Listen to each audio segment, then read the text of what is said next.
दर्शकवृन्द दुर्गा प्रसाई आफै गाडी चलाएर अगाडि बढ्दै हुनुहुन्छ। निकै नै अप्रिय अवस्था देख्न सक्छौँ हामी। यहाँ प्रहरीले अश्रु ग्यास चलाएको छ।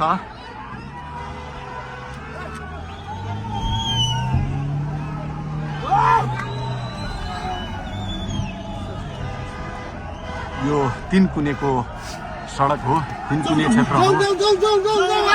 उहाँ आफै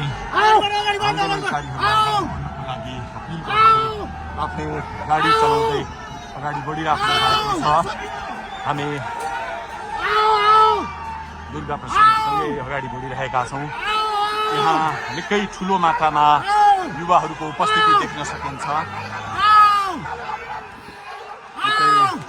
ठुलो मात्रामा युवाहरूको उपस्थिति, प्रहरीको बार तोडेर दुर्गा प्रसाई आफै अगाडि बढ्दै हुनुहुन्छ। प्रहरीलाई गाडीले पेलेर दुर्गा प्रसाई अगाडि बढ्दै हुनुहुन्छ।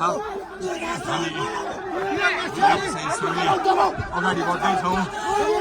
यहाँ कसैले रोक्न सक्ने अवस्था छैन। दर्शकवृन्द प्रहरीलाई दुर्गा प्रसाई पेलेर अगाडि बढिराख्नु भएको छ। प्रहरी गाडीको चाबी खोज्न लागि परेको छ र दुर्गा प्रसाईले प्रहरीको एक लेयर तोडिसक्नु भएको छ र अब अगाडि सशस्त्र प्रहरीको टोली रहेको छ। उहाँ अगाडि बढिराख्नु भएको छ। यो गाडीमाथि प्रहरीले अन्धाधुन्दा लाठीचार्ज गरिरहेको छ। तपाईँ देख्न सक्नुहुन्छ दुर्गा प्रसाईको गाडीलाई प्रहरीले रोकिराखेको अवस्था। उहाँले यो प्रहरीका सम्पूर्ण सुरक्षा घेरा तोडेर दुर्गा प्रसाई अगाडि बढ्नु भएको छ र यति बेला तीनकुनेको यो पुलबाट अगाडि बढिसकेको छ। यो दृश्य अगाडिपट्टि